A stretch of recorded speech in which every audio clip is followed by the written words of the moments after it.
Hello बच्चों, my self Raghuraj Singh. आज relative motion का लेक्चर नंबर 4 लेकर आए हम लोग। ठीक है, तो बिना किसी देरी के रिलेटिव मोशन का लेक्चर 4 स्टार्ट करते हैं। आज बहुत ही बेहतरीन कॉन्सेप्ट बताऊंगा, कोलिजन का कॉन्सेप्ट। दो मूविंग पार्टिकल्स के बीच में मिनिमम सेपरेशन क्या होता है, ये मेन कॉन्सेप्ट होगा। लेकिन फिलहाल स्टार्टिंग करेंगे एक पिछली क्लास के क्वेश्चन से। ठीक है, वहाँ से स्टार्ट करते हैं। ठीक है, तो हेडिंग लगा लीजिए, रिलेटिव मोशन लेक्चर 4। ठीक है, चलिए एक क्वेश्चन से स्टार्ट करता हूं। देखिए, a bird is flying with a velocity of 4 metre per second. जब कुछ नहीं दिया है तो किस फ्रेम से जा रही है बर्ड? ग्राउंड फ्रेम से। ठीक है, अब जरा देखिए, जो दिया है वो कर लेते हैं पहले। ग्राउंड फ्रेम से ये बर्ड है, ये 4 मीटर, वो भी दिया हुआ है 4 मीटर पर सेकेंड। ठीक है, wind start to blow with velocity of 3 metre per second due north. What is the velocity of bird with respect to ground. अब देखिए यार, यहाँ पर क्या है कि बर्ड किस डायरेक्शन में जा रही है, ये मुझसे लिखना छूट गया है। तो आप जरा इसको लिख लिए, bird is flying with velocity 4 metre per second due east. जरा यहाँ पे एक शब्द लिख दो, ड्यू ईस्ट, छूट जाए मुझसे, ड्यू ईस्ट, ईस्ट की तरफ जा रही है। ठीक है, तो बर्ड किधर मूव कर रही है? ईस्ट की तरफ। तो देखिए, ईस्ट वेस्ट क्या होता है सब पता है आपको। राइट हैंड में क्या लेते हैं? ईस्ट, और इधर क्या होता है? वेस्ट। ऊपर क्या होता है? नॉर्थ। नीचे क्या होता है? साउथ। तो जो बर्ड है वो इधर जा रही है। देखो, बर्ड को मैं ऐसे बनाऊंगा। ठीक है, ये इधर कितने से? 4 मीटर पर सेकंड से। तो बताइए, जो ऑब्जर्वर ग्राउंड पे खड़ा होगा वो इसको ऐसे ही देखेगा कि भाई इधर जा रही है, कोई दिक्कत नहीं है। तो बताइए, velocity of bird with respect to ground ये कितना आ जाएगा? बताइए, 4i कैप। कोनो दिक्कत नहीं। कुछ थोड़ा सा अलग हटके सवाल है, आराम से देख लो। ऐसे क्वेश्चंस भी एग्जाम में आते हैं, बच्चे जरा सी बात पर कंफ्यूज कर जाते हैं। देखिए, फिजिक्स बेसिकली क्या है कि थोड़ा सा कॉमन सेंस होता है। जो आपको दिख रहा है थोड़ा सा दिमाग चलाना होता है और सोचना होता है, फिर उसी को राइटिंग में कर देना होता है। थोड़ा सा कॉमन सेंस का बहुत बड़ा यूज होता है। जैसे मैं अपना बता दूं, जब शुरुआत में मैं फिजिक्स सीख रहा था, तो यार आज जितने मैं कॉन्सेप्ट आपको बता रहा हूँ ना, मुझे कुछ नहीं आते थे, लेकिन फिजिक्स के क्वेश्चंस कर लेता था मैं, 100% कर लेता था, केवल कॉमन सेंस से। मतलब रिलेटिव मोशन में तो एक शब्द ये नहीं आता था कि ये इक्वेशन होती है, ये फ्रेम होता है, कुछ नहीं। केवल मैं सोचता था कि यार बस में बैठूंगा, आंखें बंद करता था, ऐसा दिखेगा और क्वेश्चन निकाल ले जाता था। तो ऑनेस्टली बता रहा हूँ यार, लेकिन आज की डेट में तो आपके लिए इतने सारे कॉन्सेप्ट भी हैं, तब तो आप बहुत ही अच्छे से कॉमन सेंस भी चलाइए और थोड़ा थोड़ा कॉमन सेंस और चलाने लगोगे इतने सुंदर कॉन्सेप्ट के साथ, तो फिर आपको मजा आ जाएगा एकदम से। तो ग्राउंड से देखेगा इधर जाएगा। ठीक है, अब कह रहा है, अब विंड स्टार्ट टू ब्लो, अब हवा चलने लगी with velocity 3 metre per second. लेकिन हवा किधर चल रही है? नॉर्थ, नॉर्थ ऊपर है तो नॉर्थ, ये हवा इधर है, वी विंड, विंड इधर चलने लगी कितने से बताइए? 3 मीटर पर सेकेंड से। तो velocity of wind with respect to ground ये आ जाएगी 3j cap. What is the velocity of bird with respect to ground. अब आप कहेंगे सर ग्राउंड फ्रेम से तो यही है। नहीं, ये तो तब है जब हवा नहीं चल रही है। ठीक है, वो क्वेश्चन में लिखा नहीं, मैंने इतना सब डिटेल आपको समझा दिया है। तो हवा नहीं चल रही है, तो हवा चलेगी तो क्या होगा? क्या आपको नहीं लगता जब हवा चलेगी तो इसमें एक धक्का दे के ले जाएगी, मतलब इसमें एक ड्रिफ्ट पैदा कर देगी एयर। भाई जब एयर चलेगी तो इसमें एक ड्रिफ्ट पैदा कर देगी, तो एयर की वजह से इसको, हवा की वजह से इस बर्ड को एक वेलोसिटी इधर और मिल जाएगी, कितनी? 3 मीटर पर सेकेंड। क्लियर हुआ? ये हो जाएगा। तो अब बताइए, जो ऑब्जर्वर ग्राउंड पे खड़ा होगा, जो ऑब्जर्वर ग्राउंड पे खड़ा हुआ वो इसको किधर देखेगा? इन दोनों का रिजल्टेंट इधर पाएगा। तो ये इधर भी जाने की कोशिश कर रहा होगा अपने एफर्ट से। तो ये तो एक्चुअली क्या है? Velocity of bird due to his own effort. यहां पर एक शब्द मैंने यूज किया है, ओन एफर्ट।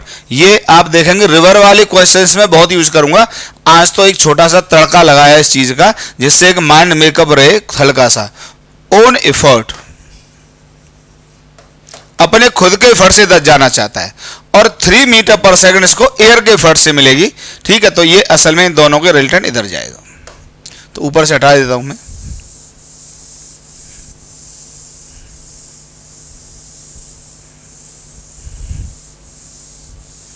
ठीक है, तो देखिए इधर जाने लगे। अब इसमें एक बहुत अच्छी बात बताऊंगा, इधर जा रहा होगा तो असल में ये क्या होगा, path of bird in blowing air with respect to ground. ये ग्राउंड फ्रेम से वो पाथ होगा जब हवा चल रही होगी।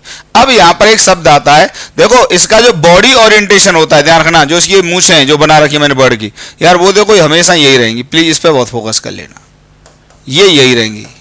मतलब इधर हमेशा कोशिश करेगा 4 से जाने की, इस पर जरा फोकस करो। और इधर हवा इसको ड्रिफ्ट दे रही होगी कितने की, 3 मीटर पर सेकंड से। बहुत अच्छा कॉन्सेप्ट है, कहीं भी आप देखेंगे इसकी कोशिश हमेशा यही होगी जाने की, इधर इधर ये। तो इधर कोशिश कर रहा होगा ये 4 मीटर पर सेकंड से जाने की, और इधर हवा इसको घसीट रही होगी 3 मीटर पर सेकंड से। ये कॉन्सेप्ट की बात है। तो ये हवा इसको इधर खींचेगी और ये इधर अपने एफर्ट से जा रहा होगा, ठीक।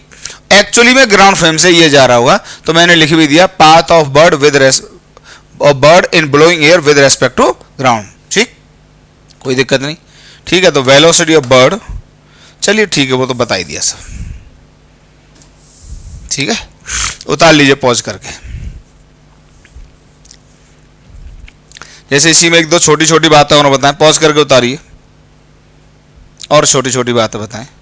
जैसे मान लीजिए, मान लो ये बर्ड है, ये अपने एफर्ट से मान लो 10 मीटर पर सेकंड से जा रहा है, ठीक है, अपने एफर्ट से, ठीक है। या ये कहो, देखिए हैश बना के लिख लो कि हवा इधर मूव कर रही है 10 मीटर पर सेकंड से, वी विंड, हवा ईस्ट में जा रही है, ठीक है। और बर्ड, जरा देख लो, bird can fly in any direction,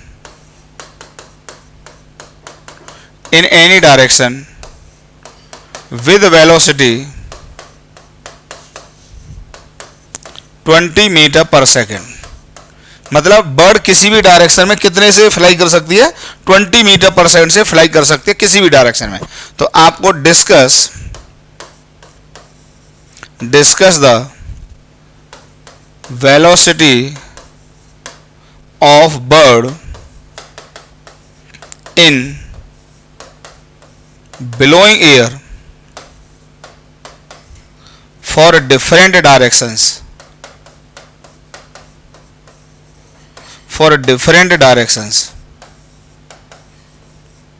different. अब देखिए यहां पर जो मैं बता रहा हूं ये सब लिखा नहीं है मैंने। Bird can fly in any direction with velocity 20 metre per second. ये जो 20 मीटर पर सेकेंड, ये है velocity of bird in still air. Still air एक शब्द होता है, स्टिल एयर का मतलब है जब हवा नहीं चल रही होगी। स्टिल एयर का मतलब एयर या wind is not blowing, wind is not blowing.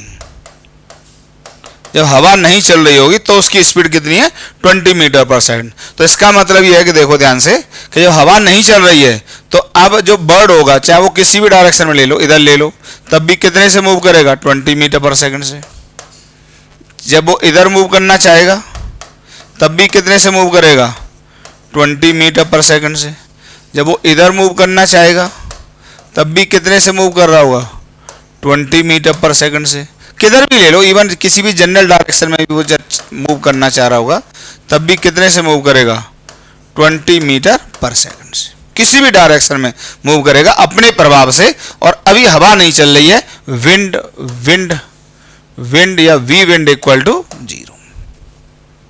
अब देखिए आपको मैं डिस्कस कर रहा हूं, अब विंड के साथ इसके मोशन को डिस्कस करना है कि अगर बहती हुई हवा में, मतलब हवा चलती हुई हवा में अगर बर्ड फ्लाई करे तो आपको क्या क्या दिखेगा। तो देखिए 2-4 पॉसिबिलिटी डिस्कस कर देते हैं आपके दिमाग को खोलने के लिए, ठीक है। चलिए डिस्कस करते हैं, यही कर देते हैं, इसको हटा दें। चलिए देखिए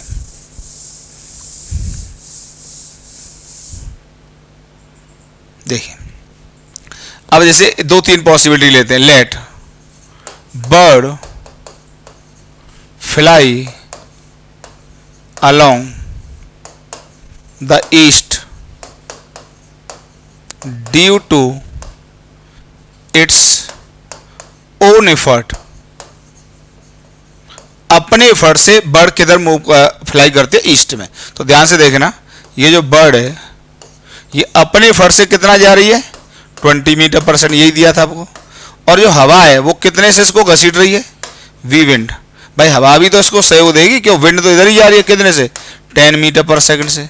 तो देखिए इसमें कोई रिलेटिव मोशन मत लगाइए, कोई रिलेटिव मोशन नहीं लगाना है, ना ही रिलेटिव मोशन का क्वेश्चन है। ये है एक तरह से विंड का किसी मूव करती हुई बॉडी पर प्रभाव क्या होगा, ये कोई रिलेटिव मोशन थोड़ी ना है, ये तो कि विंड चलने से उसकी वेलोसिटी में क्या बदलाव आएंगे, ये है। तो देखिए क्या होगा, अब इसकी जो वेलोसिटी होगी विंड की भी इसको मिल जाएगी, क्यों, विंड इसको सपोर्ट करेगी।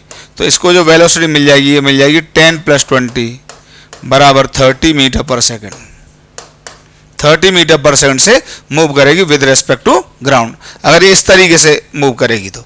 अगर देखिए ये इस तरीके से मूव करने लगे, मान लो इधर ये उड़ने लगे अपने प्रभाव से 20 मीटर पर सेकंड से, और विंड इधर ब्लो कर रही है, V wind equal to 10 metre per second.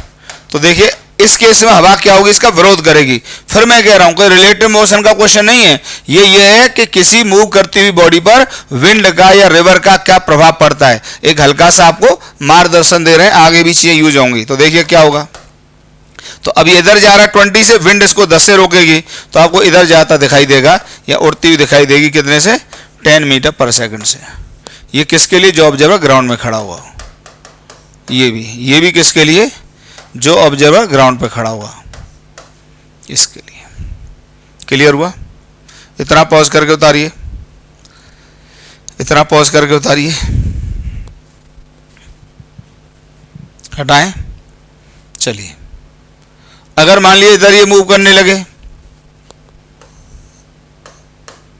इधर अपने एफर्ट से कितना जा रहा है, 20 मीटर पर सेकंड, और हवा इसको अब इधर घसीटेगी, कितने से, 10 से, 10 मीटर पर सेकंड से इसको कौन घसीटेगा, वी विंड घसीटेगी, हवा घसीटेगी। तो जो ग्राउंड फ्रेम से जो दिखाई देगा, वो जो हवा का घसीटने का प्रभाव है वो भी इसकी वेलोसिटी में जुड़ जाएगा, तो वो एक्चुअली में इधर दिखाई दे रहा होगा आपको, इधर। हाँ, लेकिन इसका जो चेहरा होगा वो यही होगा, इस पर जरा ध्यान दे लो। इधर मतलब इधर हमेशा ये कोशिश करेगा 20 से, और इधर इसको हवा घसीटेगी कितने से, 10 से। ये कंसेप्ट की बात होगी। तो ये असल में क्या होगा, पाथ होगा, path of bird with respect to ground, ground frame से ये इसका पाथ होगा।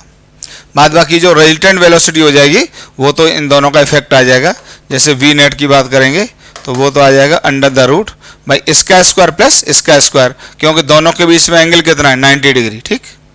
तो ये आ जाएगा 10 का स्क्वायर प्लस 20 का स्क्वायर, ये आ जाएगा। बाद बाकी एंगल निकालना, किस एंगल पर जा रहा होगा, तो थीटा, तो tan थीटा इक्वल टू कितना आ जाएगा बताइए, परपेंडिकुलर अपॉन बेस, तो ये कितना है बताइए, 20/10 बराबर 2 आ जाएगा।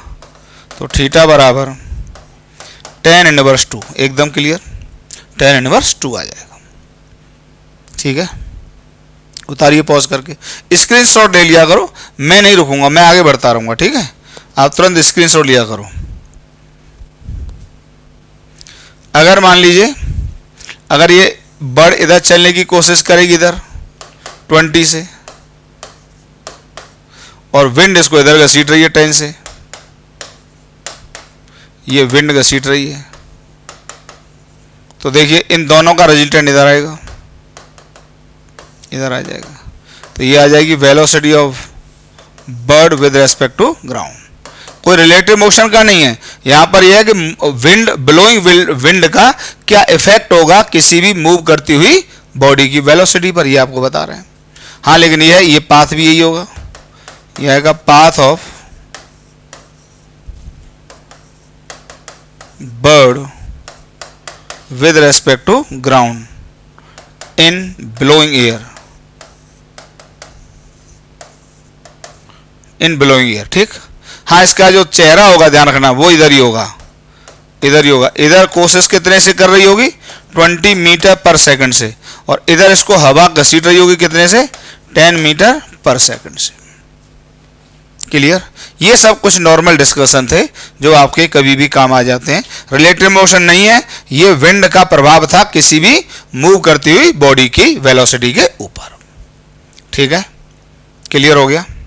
इसलिए इस क्वेश्चन से मैंने स्टार्ट किया। ठीक है, चलिए अब एक कॉन्सेप्ट सिखाते हैं आपको, बेहतरीन concept.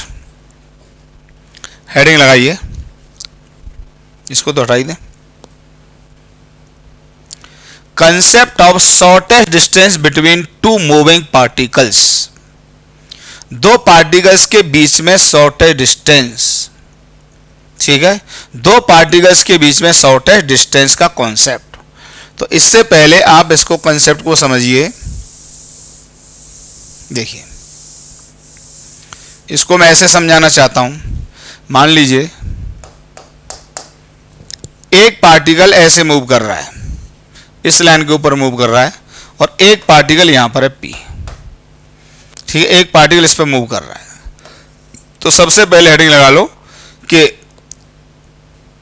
Shortest distance of a line from a point. Heading लगा लो, shortest distance of a line from a point. एक पॉइंट से एक लाइन का शॉर्टेस्ट डिस्टेंस क्या होता है ये देख लो जरा। मान लो ये लाइन है भाई, मैं इसलिए सिखा रहा हूं कि जो पार्टिकल होगा वो इस लाइन पे मूव कर रहा होगा और इस पॉइंट से हमको शॉर्टेस्ट डिस्टेंस फाइंड आउट करना होगा। तो इसको आप ऐसे समझो, देखो जैसे ये मान लो लाइन है, एकदम नॉर्मल देख लो, नॉर्मल। ये लाइन दिखाई दे रही है आपको? अब जरा दिस, ये लाइन है, कोई भी लाइन है, ये लाइन है, देखो अब दिस, ये लाइन है। ठीक है, अब मान लो कोई भी पॉइंट ले लो, जैसे ये पॉइंट ले लो, ये पॉइंट है। ठीक है, ये मान लो हवा में। अब यहां से देखिए बहुत सारे डिस्टेंस होंगे, देखते चलना। देखो ये लाइन है तो ये भी डिस्टेंस होगा। देखो ये शॉर्टेस्ट नहीं है, नहीं ये शॉर्टेस्ट है। या शॉर्टेस्ट तब होगा जब इस पर मैं नॉर्मल डालूंगा। प्लीज ये फोकस करना है, जब हम इस पर क्या डालेंगे? नॉर्मल। मतलब किससे? इस पॉइंट से इस लाइन पे जो नॉर्मल होगा, यही तो सबसे कम दूरी होगी यार। देखिए नॉर्मल के अलावा कोई भी एंगल ले लो, दूरी बढ़ती जा रही है, बढ़ती जा रही है, लेकिन ये नॉर्मल है। अच्छा, नॉर्मल के समय ध्यान रखना, इस लाइन का उस नॉर्मल का एंगल 90 डिग्री होगा। ये कॉन्सेप्ट है मैथमेटिक्स का कि इस लाइन का इस पॉइंट से मिनिमम डिस्टेंस वो होगा जब आप इस लाइन से क्या डाल देंगे? इस पे नॉर्मल डाल देंगे। प्लीज ध्यान रखना। ठीक है, चलिए इसको समझ लीजिए पहले मेन बात को।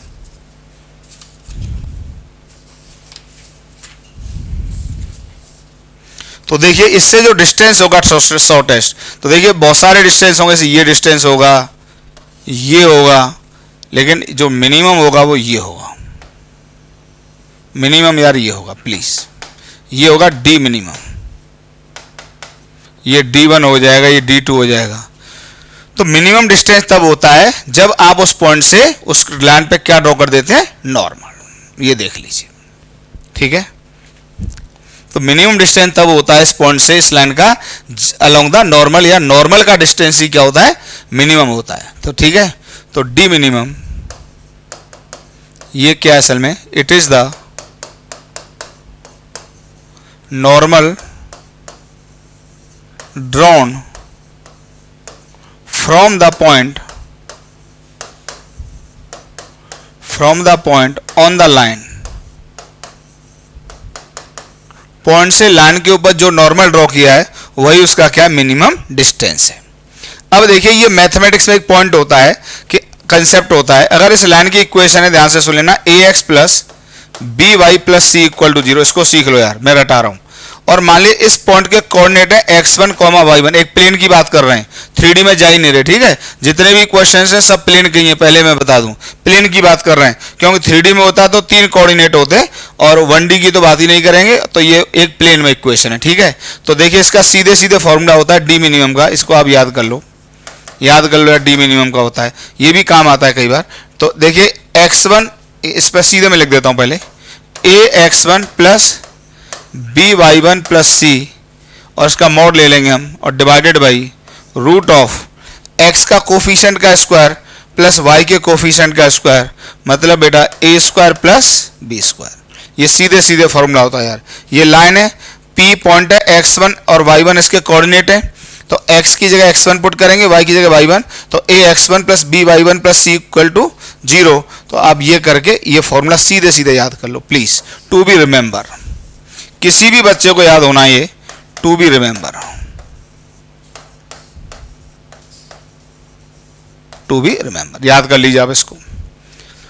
तो दो कंसेप्ट मैंने अब तक बताए कि किसी भी पॉइंट से किसी भी लाइन का जो मिनिमम डिस्टेंस होता है वो उस पॉइंट से उस लाइन पे क्या ड्रॉ करेंगे, नॉर्मल, और उस नॉर्म और डी मिनिमम का अगर लाइन की इक्वेशन पता हो तो ये फॉर्मूला होता है। हालांकि मैं तो रिलेटिव मोशन से करूंगा, ज्योमेट्री से करूंगा, पर कभी जरूरत पड़ जाए तो इतनी मैथमेटिक्स भी आनी चाहिए, इसलिए मैंने इसको लिखा दिया है, ठीक है, इसलिए लिखा दिया, ठीक है।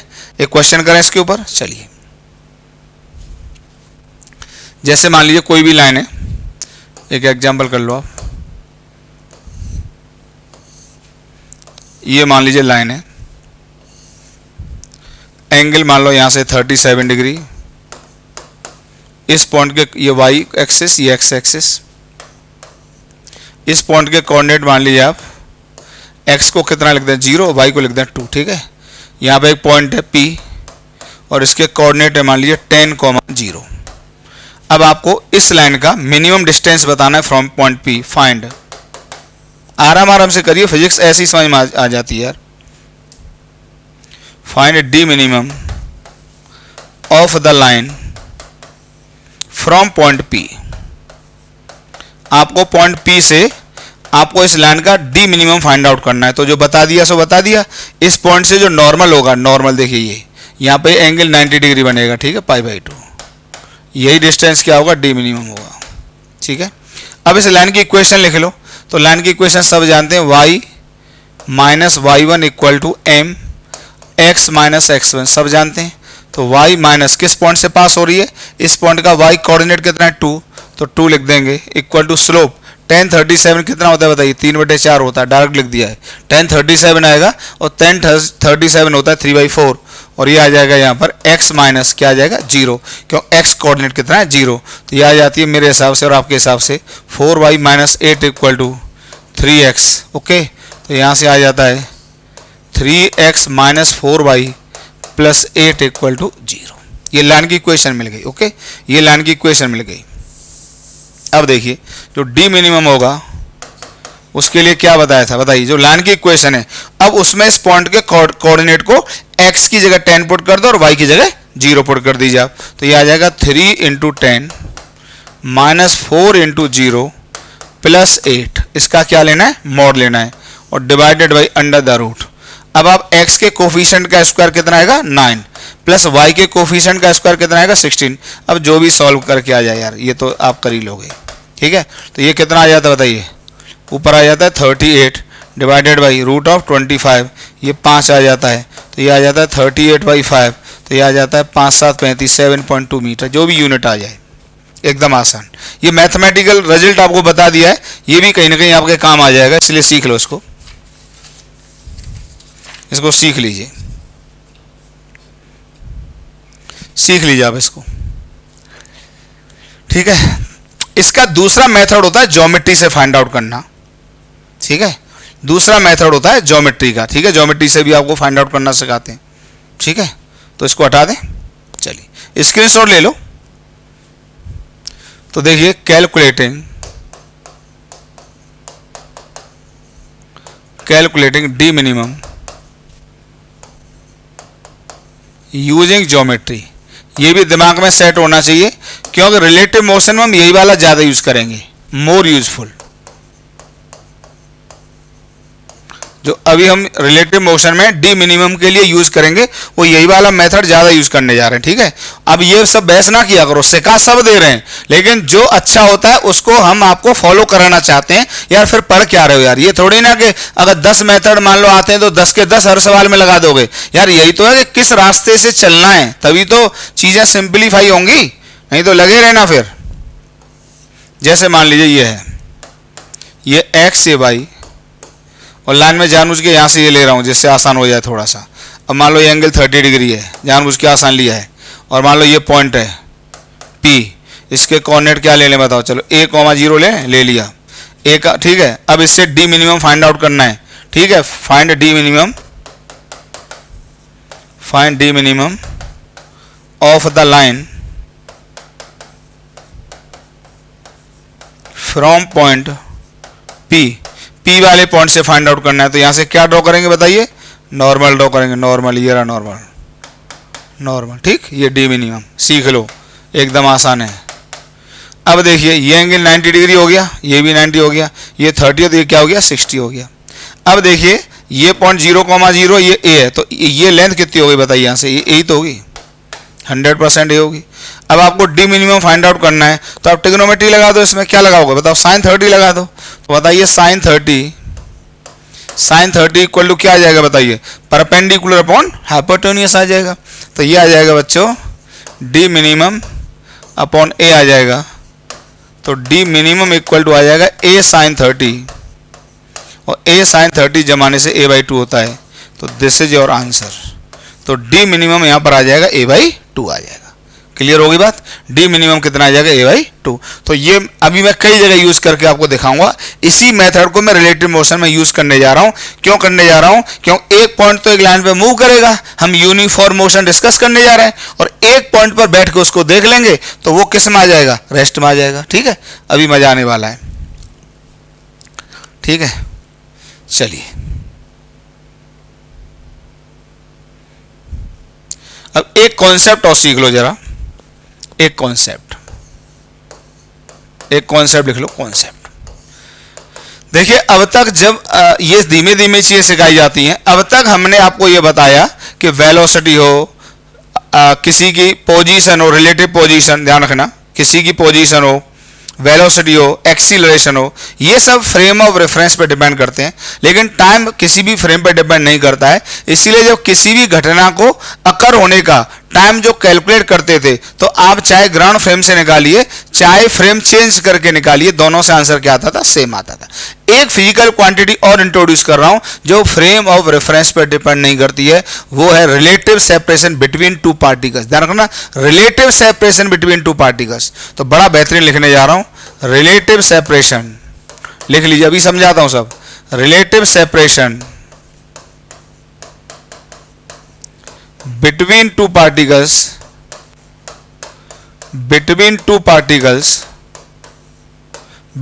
particles does not depend on the frame of reference। ये फ्रेम ऑफ रेफरेंस पर डिपेंड नहीं करती है। तो relative position between two particles does not depends on the frame of reference. इतना स्टेटमेंट लिखिए कि स्क्रीनशॉट लेके इसको जरा समझिए। देखिए समझने का पॉइंट ये है, जैसे ये है, सुनिए, ये ए है और ये बी है, ध्यान से सुन लीजिए, ठीक। और अब मान लीजिए इनके बीच में डिस्टेंस है 10 मीटर। अब खुद बताइए, अगर आप इसको यहां से देख लो तो देखो, अब यहां से इसकी दूरी अलग होगी, इसकी दूरी अलग होगी, इनके बीच की तो अभी भी कितना बोलेगा, 10 ही मीटर बोलेगा। अगर आप इसको यहां से देख लो, खुद बता दिए, तब भी इसके और इसके बीच की दूरी अलग अलग होगी, लेकिन ये तो 10 ही मीटर होगा। जैसे आप इस लाइन पर भी कोई ऑब्जर्वर ले लो, यार देखो फिजिक्स फील होती है। अब बताइए ये ऑब्जर्वर अब ए को यहां बोलेगा, बी को यहां बोलेगा, लेकिन इनके बीच की दूरी तो वही 10 मीटर बोलेगा। तो relative separation between two particles किसी भी फ्रेम पर डिपेंड नहीं करता है। जैसे मान लीजिए मेरे दो ये है, एक मुट्ठी है, एक मुट्ठी है। अब आप इसको हेलीकॉप्टर से चढ़ के देख लेना, अगर दोनों मुट्ठियों के बीच की दूरी 1 मीटर है तो दुनिया के किसी भी फ्रेम से आपको मेरी दोनों मुट्ठियों के बीच की दूरी 1 मीटर ही दिखाई देगी। मतलब ये रिलेटिव सेपरेशन दो पार्टिकल्स के बीच की किसी भी फ्रेम पर डिपेंड नहीं करती है। पारे बच्चों, किसी भी फ्रेम पर डिपेंड नहीं करती है। तो आज के बाद 2 चीजें आपके जीवन में आ गई, एक तो टाइम किसी भी फ्रेम पर डिपेंड नहीं करता है, और दो पार्टिकल्स के बीच का रिलेटिव सेपरेशन भी किसी भी फ्रेम ऑफ रेफरेंस पर डिपेंड नहीं करता है। इतना मैंने आपको क्लियर कर दिया, ठीक है। अब इसको यूज करके हम कुछ क्वेश्चंस करेंगे। हम इसलिए बात बता रहे हैं, देखिए जैसे हमसे क्वेश्चन जो अभी आने वाले वो कहेगा कि भाई एक पार्टिकल मूव कर रहा है, वही कॉन्सेप्ट बता रहे हैं, दूसरा भी मूव कर रहा है, दोनों के बीच का मिनिमम सेपरेशन बताओ। तो मैं क्या करूंगा, एक पर बैठूंगा, एक को देखूंगा, तो जिस पर बैठूंगा वो रेस्ट में आ गया, तो एक रेस्ट में आ गया तो बहुत आसान हो गया। यूनिफॉर्म मोशन की बात करूंगा तो उसके पाथ को देख लूंगा उस पर बैठकर, और उस अब वो किसी लाइन पे ही मूव करेगा, क्योंकि हम डिस्कस कर रहे हैं यूनिफॉर्म मोशन, तो उस पॉइंट से क्या डाल देंगे, क्या डाल देंगे, परपेंडिकुलर, तो वही मिनिमम डिस्टेंस आ जाएगा। अच्छा, वो जो डी मिनिमम आया है वो दोनों के बीच का रिलेटिव सेपरेशन होगा किसी भी टाइम का, और वो किसी भी फ्रेम पे डिपेंड नहीं करता है। तो जब हमने फ्रेम चेंज करके उसको सॉल्व भी किया होगा तब भी आंसर पर कोई फर्क नहीं पड़ेगा, इसलिए सब बातें सिखाई हैं। क्लियर हुई बात? अभी देखिए यूजफुल, देखिए क्वेश्चन से बातें क्लियर हो जाएंगी एकदम। जैसे ये तो कर ही दिया खैर क्वेश्चन, ये क्वेश्चन है, देखिए जरा, देखिए जरा क्वेश्चन मैंने इतना ही लिखा है जितना मैं आपको समझा सकूं। देखिए t इक्वल टू 0 पर ये एक्स एक्सिस है और इधर नेगेटिव वाई एक्सिस। एक पार्टिकल ए है जो 10 मीटर पर सेकंड से वर्टिकल वाई में जा रहा है, दिखाई दे रहा होगा, एंगल 45 दिया हुआ है। ये बी 20 मीटर पर सेकंड से इधर जा रहा है, दोनों वेलोसिटी ग्राउंड फ्रेम से है। अगर ये 45 ही है तो इसका मतलब जितनी दूरी ये होगी उतनी दूरी ये होगी, मतलब ओरिजिन से 0,0 से, प्लीज 0,0 से जितना ये होगा उतना ही ये होगा। ओके, ये एंगल कितना, 45। ये इस समय दूरी 10 किलोमीटर है, ठीक है, तो वो निकल आई, ये कितनी होगी, ये कितनी होगी, वो तो निकल ही जाएगी, ठीक है। ये होगी 10/√2, ये होगी 10/√2, वो बात है, क्लियर है सब। अब क्या कर रहा है, particles A and B are moving as on figure में दिखाए गए। Find D minimum between the particles, आपको दोनों पार्टिकल्स के बीच का डी मिनिमम बताना है, ठीक है। Also find the time when separation is minimum, और वो समय भी बताना है जब सेपरेशन मिनिमम होगा। तो सुन लीजिए, अगर आप कोई भी बुक उठाओगे तो उसमें ये कंसेप्ट सब डिस्कस किए गए डिफरेंशिएशन से। किससे डिस्कस हुए, डिफरेंशिएशन से। तो डिफरेंशिएशन से मैं एक झलक आपको दिखा सकता हूं, देखिए कैसे करते, एक झलक दिखा रहा हूं, करूंगा नहीं, एक झलक दिखा रहा हूं, उसको मैं करूंगा नहीं, क्यों, मैं पढ़ा रहा हूं रिलेटिव मोशन, तो मैं तो रिलेटिव मोशन का यूज करके सिखाऊंगा, और पूरे फिजिक्स में सारे सवाल उससे हो जाते हैं और आसान भी होते हैं, ठीक है। तो एक झलक दिखा रहा हूं मैं आपको, ठीक है। चलिए एक झलक दिखाता हूं, इसको देखिए, चलिए बैक वाले पेज पे देख लो, देखिए डिफरेंशिएशन से कैसे करते इसको सवाल को। जैसे ये यहाँ बी यहाँ है और ये जा रहा था कितने से, 20 से, यूनिट नहीं लिख रहा हूं, ठीक है। ये ए है, ये जा रहा है 10 से, ठीक है, 10 से जा रहा। अब देखिए किसी भी time t equal to t पर आ जाओ, तो ये मान लीजिए ऐसे आ गए, और ये यही मिनिमम डिस्टेंस है। तो देखिए ये जो डिस्टेंस होगी यहाँ से यहाँ तक, ये हो जाएगी 10t, ये जो मूव कर जाएगा यहाँ से यहाँ तक 20t, ठीक। अब देखिए आपको क्या दिया था भाई, शुरुआत में जो डायग्राम दिया था उसमें ये आपको दिए हुए थे कितने, ये 45 का एंगल था और ये 10 किलोमीटर था, आंसर किलोमीटर में ही आ जाएगा, कोई दिक्कत नहीं है। तो ये आ जाएगा 10/√2, ये भी आ जाएगा 10/√2, बस एक झलक दिखा रहे हैं आपको। तो बताइए ये जो डिस्टेंस बची यहाँ से यहाँ तक, ये कितनी बची बताइए, 10/√2 माइनस 20t बची, 100% यही बची। ये जो डिस्टेंस बची ये कितनी बची, 10/√2 माइनस 10t। खुद ही आप इरिटेट हो जाएंगे डिफरेंशिएशन से। और मान लो इस समय इसके बीच का डिस्टेंस है l, तो l को क्या लिखा जाएगा बताइए, इसका स्क्वायर प्लस इसका स्क्वायर, तो ये आ जाएगा अंडर द रूट, ठीक। ये आ जाएगा 10/√2 माइनस 20t, इसका स्क्वायर आएगा, ठीक है, प्लस ये आ जाएगा 10/√2 माइनस 10t, इसका स्क्वायर। अब हम चाहते हैं l को मिनिमम, तो इसको डिफरेंशिएट करके dl/dt को क्या करेंगे, 0। तो अब इसको डिफरेंशिएट करना पड़ेगा, बहुत लेंदी तो नहीं है, ज़्यादातर बुक्स में यही सॉल्यूशन दिया है, लेकिन मैं इसे नहीं करना चाहता क्यों, ये तो मैथमेटिक्स हो गई। मुझे तो आपके कंसेप्ट रिलेटिव मोशन वाले स्ट्रॉन्ग करने हैं, ठीक है। मुझे क्या करने हैं, रिलेटिव मोशन वाले फंडे आपके स्ट्रॉन्ग करने हैं। फिर भी उतार लो, जिसका मन करे डिफरेंशिएट करके 0 कर लेना, तो यहाँ से एक टाइम आएगा, वो टाइम की वैल्यू आ जाएगी और टाइम को फिर इसी इक्वेशन में पुट करके क्या आ जाएगा, एल आ जाएगा। ओके, इस तरह से आगे बढ़ेंगे इसको, अगर किसी को डिफरेंशिएशन से करना हो तो, पर हम इससे नहीं करने जा रहे हैं। फिर भी पॉज करके आप उतार लीजिए, ठीक है। हम करेंगे यूजिंग रिलेटिव मोशन, देखिए हटा रहे हैं। अब रिलेटिव मोशन का यूज करके देखिए कैसे करेंगे, देखिए उससे चीजें कितनी आसान हो जाएंगी। जैसे इस समय t इक्वल टू 0 पर बी है, ध्यान से देखते रहना, 20 मीटर पर सेकंड, यूनिट नहीं लिख रहा हूं, ए ये है 10 मीटर पर सेकंड, ठीक है। अब हम क्या करेंगे, B पर बैठ के A को देखो या A पर बैठ के B को देखो, जो पसंद आ जाए। चलो मैं B पर बैठ के A को देख लेता हूं। तो देखिए A with respect to B, क्योंकि एक तो जो टाइम होता है वो किसी भी फ्रेम पे डिपेंड नहीं करता है। तो जब इनके बीच की मिनिमम सेपरेशन होगी वो जो ग्राउंड फ्रेम से आएगी वही ए पर बैठ के बी को देखो तो आएगी, या बी पर बैठ के ए को देखो तो आएगी, या ए पर बैठकर बी को देखो तो आएगी। तो फर्क तो पड़ना नहीं है। और जो मिनिमम डिस्टेंस होगा वो दोनों के बीच की रिलेटिव सेपरेशन है, वो भी किसी फ्रेम पे डिपेंड नहीं करती है। तो आंसर सेम ही आएगा। तो रिलेटिव मोशन से चीजें बड़ी अच्छी हो जाती हैं, इजी हो जाती हैं और विजुलाइज हो जाती हैं, मतलब उनका विजिलेंस बहुत अच्छा होता है, इसलिए कर रहे हैं। तो A with respect to B. तो देखिए बी तुरंत रेस्ट में आ जाएगा, ये सब बातें आपकी पुरानी है। तो बी को रेस्ट में लियो। पहले तो बी पर ये बाउंड बिठा दिया आपने, एट रेस्ट, ठीक। अब देखिए जो कुछ ए के पास अपना, ये तो सब पुरानी बातें हुई आपके लिए, 10 से था तो 10 रहेगा, और बी का 20 है, बी के पास ग्राउंड फ्रेम से 20 था, तो ये कंपोनेंट इसको रिवर्स होकर इधर मिलेगा 20,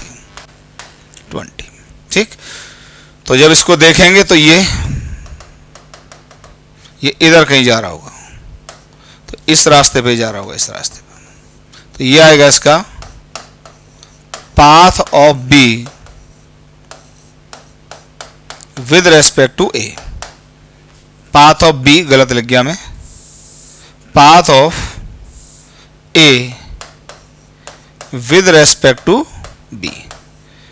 ए का पाथ बी के रेस्पेक्ट में ये आएगा, और बी रेस्ट में रहेगा। तो बताइए जो मिनिमम डिस्टेंस हो जाएगा, इससे क्या डाल देंगे इस पर, नॉर्मल, ये है बस, ये नॉर्मल ड्रॉ कर दे, ये नॉर्मल, ये आ जाएगा डी मिनिमम। इतना सा क्वेश्चन है। अब बाद बाकी कैलकुलेशंस हैं, अब बाद बाकी कैलकुलेशंस हैं। तो कैलकुलेशंस आपको दिखाते हैं करके, जरा देखिए। जब आपने इन दोनों को t इक्वल टू 0 पे देखा था तो ये एंगल, ये जो एंगल था ये 45 था, ठीक है, याद है आपको। तो यहां पर ये जो एंगल होगा इन दोनों को जोड़ने वाला, ये एंगल, ये तो 45 ही होगा, ठीक है, ये 45 होगा, ओके। अच्छा, ये एंगल इस समय मान लीजिए थीटा, यही काम कर जाएगा आपके लिए, ये थीटा निकाल लो। तो पहले आप ये total angle alpha find out कर लो, अल्फा। तो बताइए tan अल्फा कितना होगा, इधर हटा दूं इसको, अरे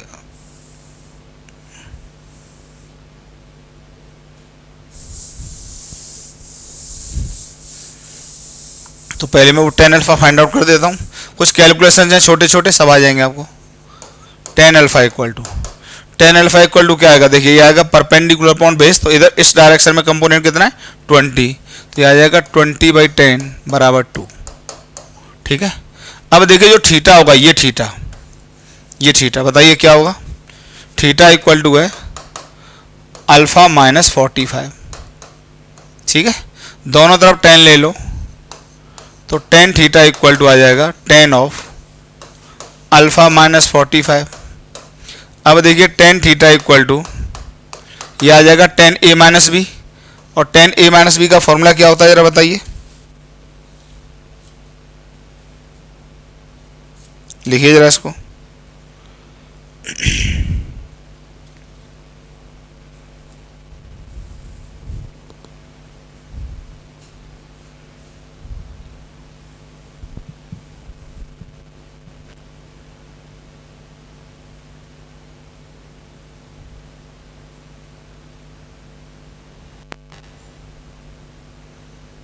ठीक है, इसको इधर कर लो थोड़ा सा, बात एक ही है, खैर आपको थीटा फाइंड आउट करना था, एक ही बात है। खैर तो ये आ जाएगा alpha equal to 45 plus theta. तो अब मैं बस इसलिए कर रहा हूँ उसको, ठीक है। तो 10 ले लिए दोनों तरफ, tan alpha equal to tan of 45 plus theta.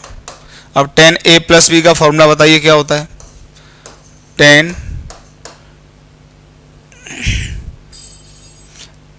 a plus B, तो ये होता है आपके और मेरे हिसाब से tan a plus tan b,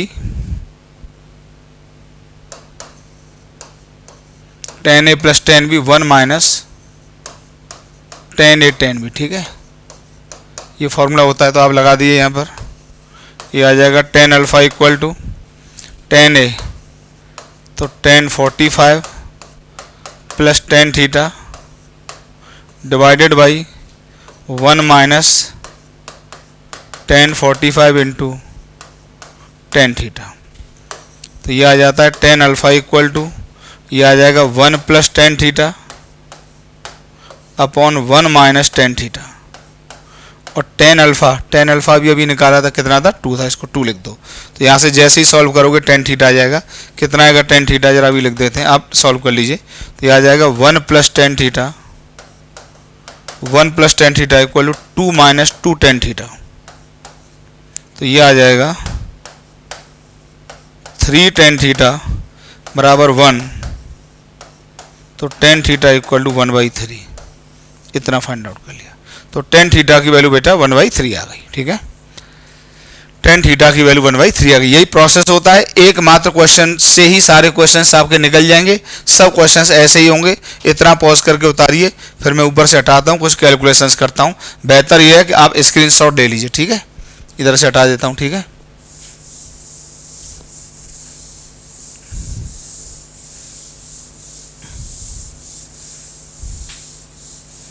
ठीक है, अब देखिए टेन थीटा आप निकाल चुके हैं, तो टेन थीटा इक्वल टू 1/3 आ गया। तो देखिए अब आपको देखिए ये ट्रायंगल उठाइए जरा, ये वाला ट्रायंगल, तो ये तो 90 है ही, और ये डिस्टेंस आपको पता है पहले से, कितनी थी बताइए 10 किलोमीटर। तो अगर मैं इसमें लगा दूँ sine theta equal to perpendicular upon hypotenuse, ये हाइपोटेन्यूस बनेगा, तो आप इसमें लगा देंगे साइन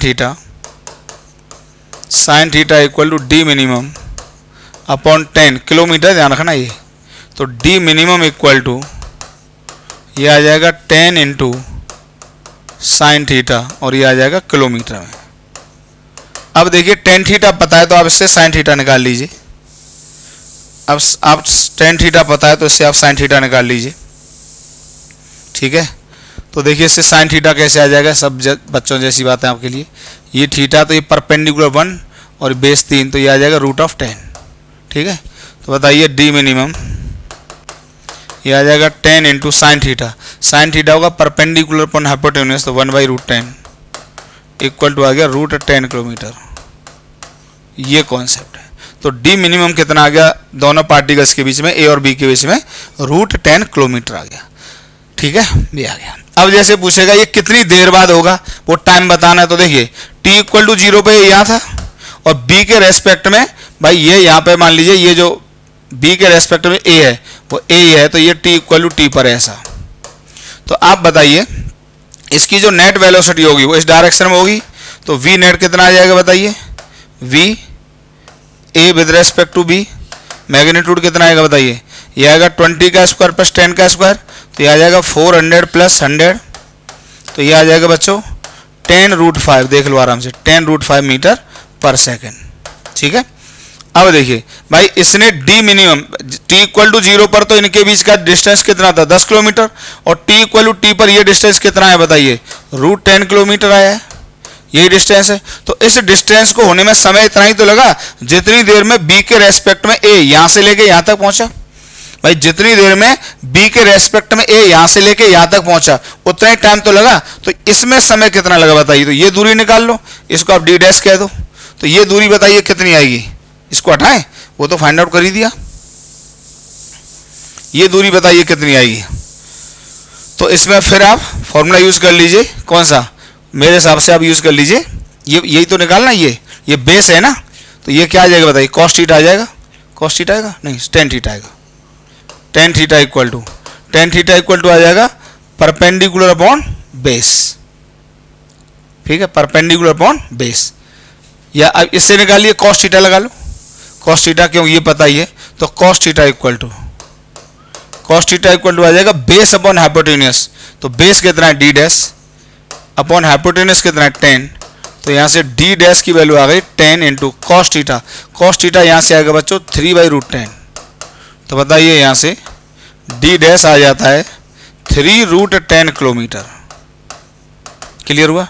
अब जो टाइम लगेगा डेल्टा t, अब देखिए इस डिस्टेंस को कवर करने में, अब इस डिस्टेंस को कवर कौन सी स्पीड से कर रहा है, वो इसका और इसका रिजल्टेंट स्पीड ये है, इससे उसको कवर कर रहा है। तो जो डेल्टा t लगेगा ये लगेगा d डैश अपॉन, ध्यान रखना एक किलोमीटर है तो इसको अभी मीटर में लिख देंगे, इंटू 10⁻³ लिख देंगे इसको, ठीक है, मीटर में लिखेंगे ना, 10⁻³ अपॉन नेट स्पीड आ जाएगी 5, ठीक, ये इसका आंसर आ जाएगा। तो ये आ जाएगा 3√10 इंटू 10⁻³ डिवाइडेड बाई 10 इंटू √5, इतने second. This is your answer, ठीक है, दिस इज योर आंसर। इतने सेकंड में मिनिमम डिस्टेंस दोनों के बीच में आ जाएगा। काफ़ी अच्छा क्वेश्चन है, हो सकता है थोड़ा सा कठिन लगाओ कुछ बच्चों को, तो उसका पहला तरीका तो यह है कि क्वेश्चन को आप दोबारा बैक में जाके पूरा वीडियो दोबारा देखिए, ठीक है। फिर भी कठिन लगेगा तो नहीं लगेगा, गारंटी है। अगला क्वेश्चन फिर देख लीजिए, कुछ कुछ ऐसा ही कराता हूँ, ठीक है। तो चलिए अगला क्वेश्चन देखिए, ये देखिए, अब इससे और मजा आने वाला आपको। आराम से पढ़ लीजिए क्वेश्चन, पॉज करके ट्राई कर लीजिए। At t equal to 0 particle A यहां पर है, पार्टिकल बी यहां पर है, दोनों के बीच में डिस्टेंस कितना है 60 metre. Particle A and B are simultaneously projected as shown in figure, हवा में दोनों उछाल दिए गए, ठीक है, हवा में। तो ग्रेविटी का इफेक्ट तो एक के रेस्पेक्ट में दूसरे पर आता नहीं है, क्यों, ग्रेविटी कैंसिल कर जाता है। ये बातें कितनी आसानी से मैं बोल के निकल जाता हूं और आप समझ भी जाते हो, ये बड़ी बात है, ठीक है, ठीक है। फाइंड डी मिनिमम, मतलब दोनों के बीच में मिनिमम डिस्टेंस क्या होगा। At what time is the separation between them is minimum, और किस मोमेंट पर दोनों के बीच का सेपरेशन मिनिमम होगा। चलिए भाई करिए, करते हैं फिर से क्वेश्चन को, ठीक है। तो फिर से बात वही करेंगे, ए पर बैठ के बी को देखो या बी पर बैठ के ए को देखो। मैं इक्वेशन विक्वेशन नहीं लगाऊंगा, डिफरेंशिएशन से नहीं करूंगा। जो बेसिक मेथड है फिजिक्स के वही सिखाना चाहता हूं, उन्हीं से आपका सिलेक्शन होना है और उन्हीं से जीवन बनना है, उन्हीं से आप होशियार होने हैं, ठीक है, वही सिखाऊंगा। तो ए और बी के बीच का एंगल दोनों का 45 ही दिया है, एंगल 45 ही दिया, ठीक है, बढ़िया बात है। 60 मीटर का डिस्टेंस है, एक 2 एक 14 से मूव कर रहा है। पीछे के पेज पे सॉल्व करता हूं, ठीक है, यहां करता हूं सॉल्व, देखिए आराम से देखिए। अब जैसे ही ये ए है और ये बी है, पहले डायग्राम 2 बनाता हूं फिर इधर बना दूंगा, ठीक है।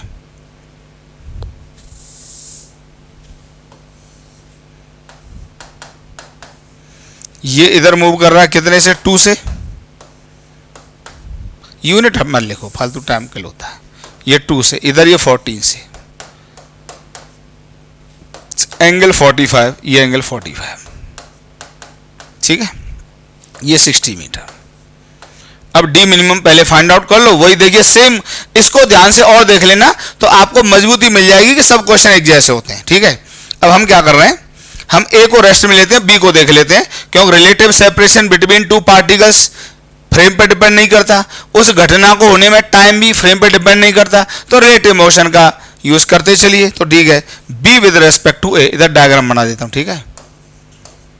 B with respect to A, B को देख लीजिए ए पर बैठकर, तो ए तो रेस्ट में आ जाएगा,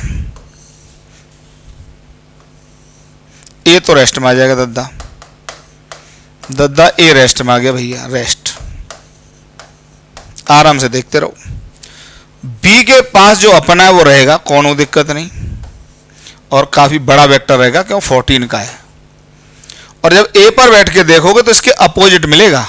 अपोजिट का मतलब ध्यान देख लेना, इस लाइन का अपोजिट ये जाएगा, तो ये जो लाइन होगी अपोजिट जो मिलेगा एंगल 45 पर ही आएगा इधर से, ठीक है। तो यहाँ से 45 पाएगा, छोटा वेक्टर होगा क्योंकि मैग्नीट्यूड 2 है इसका। ये भी 45, ये भी 45, ठीक। इन दोनों का जो रिजल्टेंट आएगा, पैरेललोग्राम लॉ से लगा दिया, ये आएगा लगभग,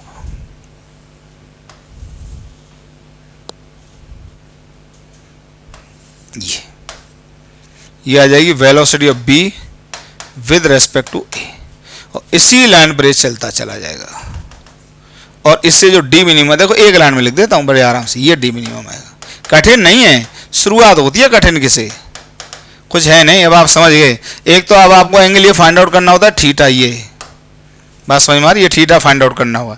थीटा के बाद ये बताइए यहाँ से यहाँ तक कितना, 60 मीटर, बस इसी में आपका भला होने लगेगा। तो छोटे छोटे कैलकुलेशन, चलिए इतना कर लीजिए, इतना कर लीजिए।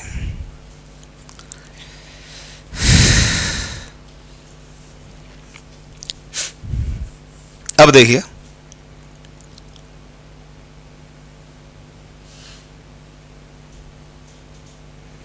इसको हटा दें डायग्राम को। पहले थोड़ी ज्योमेट्री में कोई कन्फ्यूजन नहीं आ जाए उसको यहाँ देख लो।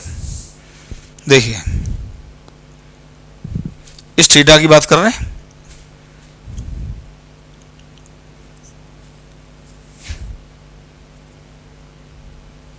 तो देखो एक वेक्टर ये 14 का, ये इधर 2 का है, तो पहले जो नेट वेलोसिटी आ रही है ये, इसका ये एंगल अल्फा फाइंड आउट करो पहले तो tan अल्फा इक्वल टू ये कितना आएगा, यहाँ पे लिख देता हूँ tan alpha equal to tan alpha आएगा दिस अपॉन दिस, तो ये कितना है 2/14 इक्वल टू 1/7। ठीक है, tan अल्फा 1/7 आ गया। कहने का मतलब ये जो एंगल आएगा ये अल्फा है। ठीक, ये अल्फा, तो ठीक क्लियर समझा दिया मैंने। ठीक है, अब देखिए tan अल्फा आपको क्लियर हो गया। अब देखिए ये टोटल एंगल यहाँ से 45 है और ये थीटा है, तो बताइए हम यहाँ पे लिख सकते हैं alpha plus theta equal to 45। अब tan अल्फा पता है तो आप यूज करेंगे 45 माइनस थीटा। ठीक, अब आप tan a minus tan b का फॉर्मूला यूज करेंगे।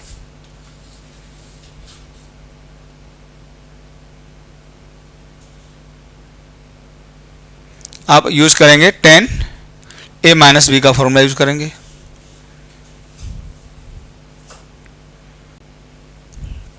ठीक है, तो अब हम ये निकाल लेते हैं थीटा। ठीक है, तो अब आपने लिख लिया अल्फा प्लस थीटा को 45 लिख दिया। ठीक है, तो यहाँ से अल्फा इक्वल टू हो गया 45 माइनस थीटा। अब आप दोनों तरफ tan ले लो, तो tan alpha equal to tan of 45 minus theta. अब tan a minus tan b, बताइए क्या होता है यार tan a minus tan b? tan a minus b ये होता है tan a, क्या होता है tan a tan b 1 plus tan a tan b। ठीक है, ये आप लगा दीजिए, तो ये आ जाएगा tan अल्फा इक्वल टू, तो ये आ जाएगा tan 45 को सीधे लिखूँ 1, तो 1 माइनस tan थीटा। ठीक है, नीचे क्या आएगा 1 प्लस tan थीटा, क्यों tan 45 तो 1 हो जाएगा। और tan अल्फा को क्या लिख सकोगे आप 1/7 लिख सके हो, तो यहाँ से आ जाएगा देखिए 7 minus 7 tan theta equal to 1 plus tan theta. तो यह आ जाता है बच्चों, उधर जाएगा इधर जाएगा, तो 6 इक्वल टू 8 tan थीटा। तो tan थीटा बराबर 3/4, तो थीटा इक्वल टू 37 डिग्री। ठीक है बच्चों, तो ये जो थीटा आ गया, ये थीटा की वैल्यू कितनी आ गई 37 डिग्री। अब बाद बाकी सब हटा देते हैं, यही काम का था हमारे, हटा दें। फिर भी स्क्रीनशॉट ले लीजिए इसका। ठीक है, हटा रहा हूं।